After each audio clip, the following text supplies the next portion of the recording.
حضرت امام حسین رضی اللہ تعالیٰ عنہ کی جو قربانی ہے، کیوں دی ہے قربانی پتہ ہے؟ بی بی زینب نے کہا اپنے بھائی سے کہ بھائی سارے مدینے میں لوگوں نے روکا، آپ مت جائیے، آپ نہیں رکے۔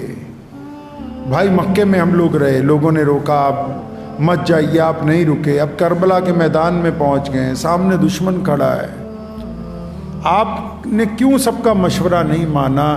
فرمایا بہنا مجھے ایک رات کو اپنے نانا پیارے نبی حضرت محمد رسول اللہ صلی اللہ علیہ وسلم کی زیارت ہوئی، اور انہوں نے کہا بیٹا آجا، میں تیرا انتظار کر رہا ہوں، اور یاد رکھ سارے اس کے آگے جھک جائیں، یزید کے آگے، اگر سارے اس ظالم کی ظلم کو قبول کر لیں تو تو کبھی قبول نہ کرنا، بیٹا تیری قربانی قیامت تک مثال بنے گی کہ تعداد کے ساتھ انصاف نہیں ناپا جاتا۔ ظالموں کی گنتی اگر زیادہ ہو اس کا مطلب یہ نہیں ہے کہ انصاف کے تقاضے بدل دیے جائیں گے۔ تبھی تو تاریخ کہتی ہے کہ یزید تھا، امام حسین ہیں، حسین کل بھی زندہ تھے، حسین آج بھی زندہ ہیں، حسین قیامت تک زندہ رہیں گے۔ اللہ نے خود فرمایا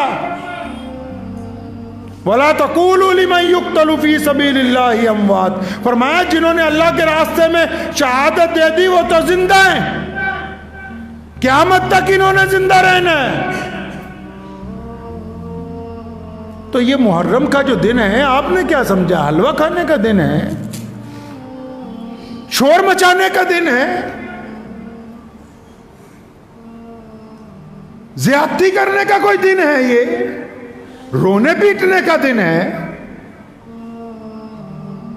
یوم عاشورہ کا دن میں نے آپ کو پہلے کہا کہ پہلے ہی بڑی عزت و مالا تھا کہ اس دن دنیا بنائی گئی، اللہ تعالیٰ نے اس دن کے اوپر سب کچھ قائم فرمایا، لیکن عزت اس کی اور اس لیے بڑھ گئی کہ اسی دن سیدنا امام حسین رضی اللہ تعالیٰ عنہ کی شہادت ہوئی ہے۔ تو یہ دن کیوں بنا؟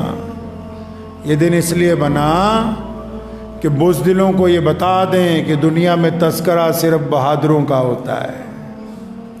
یہ دن اس لیے بنا کہ ظالموں کو بتا دے کہ ظلم کی طاقت کے آگے حق ماننے والے لوگ قیامت تک کھڑے رہیں گے، ظلم کو تسلیم نہیں کریں گے۔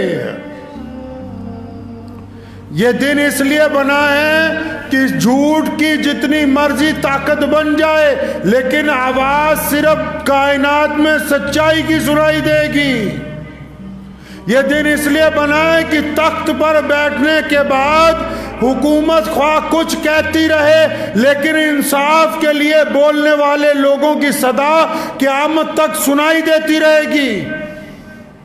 یہ دن اس لیے بنا تاکہ لوگوں کو یہ بتایا جا سکے کہ جب بھائی کھڑے ہو کے قربانی دیتے ہیں تو کندھے سے کندھا ملا کے اپنی جان نچھاور کرتے ہیں۔ یہ دن اس لیے بنا کہ رزق کی تنگی، پانی کی بندش، دھوپ کی تپش، فوجوں کا اجتماع اہل حق کے حوصلوں کو نہیں توڑ سکتا۔ یہ دن اس لیے قیامت تک کے لوگوں کے لیے مثال بنا۔ گاندھی جی نے بھی لکھا اپنی کتاب میں کہ میں بہت دیر سوچتا رہا کہ انگریز کی طاقت تو بہت بڑی ہے، اس طاقت کے خلاف لڑا جائے یا نہ لڑا جائے۔ کہتا پھر جب امام حسین کے واقعات پڑھے، جب یہ دیکھا کہ ایک طرف 72 ہیں، ایک طرف 22,000 ہیں، جب دیکھا کہ ایک طرف پورا خلافت ہے، دوسری طرف صرف 72 افراد کھڑے ہوئے ہیں، تو پتہ یہ لگا کہ امام حسین نے تو درس دیا ہے قیامت تک لوگوں کو کہ اگر کوئی پاور سب سے زیادہ بھی ہو تم اپنی سچائی کے اوپر قائم رہو گے، اللہ تعالیٰ تمہیں فتح عطا فرمائیں گے۔ تو اس لیے یاد رکھیں، جن لوگوں کو محرم منانا ہے نا بھائی، جن لوگوں کو شوق ہے محرم منانے کا، تو پہلے تو جدید ٹیکنالوجی کے تحت اگر ان کے موبائل میں نچنیاں ناچ رہی ہے، ان کے موبائل کی براؤزر ہسٹری یہ کہتی ہے کہ وہ ناپاک ہے، تو ان کو ابھی یہ حق حاصل نہیں ہوا کہ وہ مولا علی رضی اللہ تعالیٰ عنہ کی اولاد کا نام لے کے سڑکوں کے اوپر ادھم مچاتے پھرے. نہیں نہیں، پہلے ان کو توبہ کرنی ہوگی. میں ایک بات کہا کرتا ہوں اکثر، میں کہا اجمیر شریف جانا کوئی بری بات نہیں ہے. لوگ کی بڑے فتوے لاتے رہتے ایک دوسرے نو، ہم فتووں والے مولوی نہیں. میں نے کہا کہ جائیے شوق سے، لیکن وہاں سے لوٹ کے آنے کے بعد بھی ٹھگی مارتے ہو، جھوٹ بولتے ہو، تو پہلے اللہ اور اس کے رسول کے مجرم تھے، اب خواجہ معین الدین چشتی کے بھی مجرم ہو. لگاؤ نا نعرہ زور سے، کون کہتا ہے نہ لگاؤ؟ علی جس کے مولا نہیں ہے پھر اس کا کوئی مولا نہیں. محمد رسول اللہ نے خود فرمایا جس کا میں مولا ہوں علی بھی اس کے مولا ہے. کون کہتا ہے کہ نہ نعرہ لگاؤ امام حسین رضی اللہ تعالیٰ عنہ کی شہادت کا؟ لیکن نعرہ لگانے سے پہلے اپنے دل کو پاک کرو، کیونکہ یہ ذکر اہل بیت ہے، یہ شرابیوں کے منہ پر نہیں آ سکتا. یہ سیدہ آمنہ کے بیٹوں کا تذکرہ ہے، یہ ناچ کے نہیں بیان کیا جا سکتا. میدان کربلا کی شجاعت کی داستان ہے. یہ چاندی کے چند سکوں کی خاطر فروخت نہیں کی جا سکتی. جو آج بھی ظلم کے سامنے سرنگوں ہیں، وہ خواہ جتنا مرضی تماشا کر لے، قیامت والے دن سیدنا امام حسین رضی اللہ تعالیٰ عنہ کے نانا شفاعت انہی کی کریں گے جنہوں نے امام حسین کی روایت پہ عمل کیا ہوگا. جو حسین کی روایت پہ عمل نہیں کرتے وہ جنت کے حقدار نہیں ہو سکتے.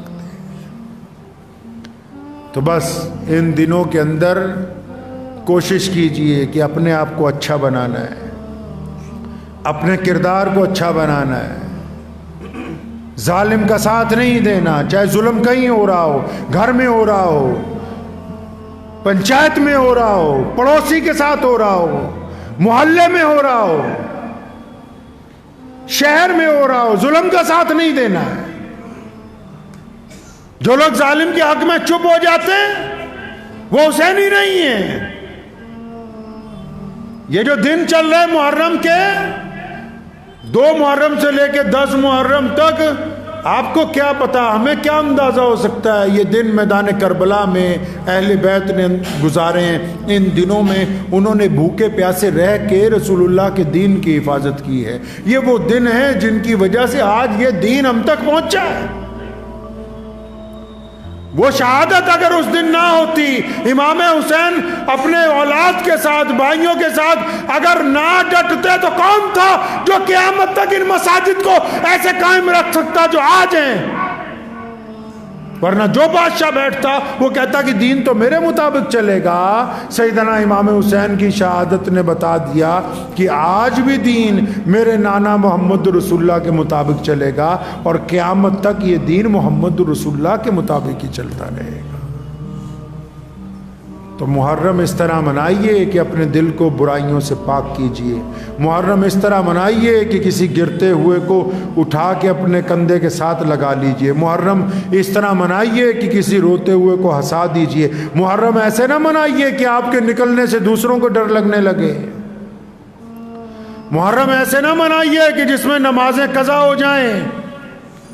ایسے نہ منائیے جس میں بربادی کر دی جائے. وہ ایسے منائیے کہ روتے ہوئے لوگ ہنس پڑیں، لوگ کہیں کہ واقعی کوئی تبدیلی آئی. کیوں آئی؟ کہ آج تو امام حسین رضی اللہ تعالیٰ عنہ کا دن ہے، ہم وہ کام کر رہے ہیں جو امام حسین نے کیے. تو یہ دن بڑے اللہ تبارک و تعالیٰ کے حضور استغفار کے دن ہیں، درود پاک پڑھنے کے دن ہیں، اہل بیت کے آگے، اہل بیت کے ساتھ وفاداری کا حلف دہرانے کے دن ہیں.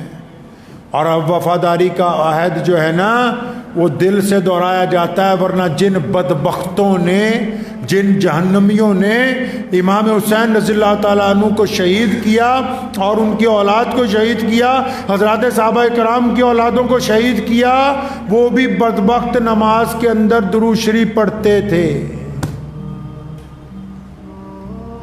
جب تک دل مسلمان نہ ہو جائے تب تک بات نہیں بنتی.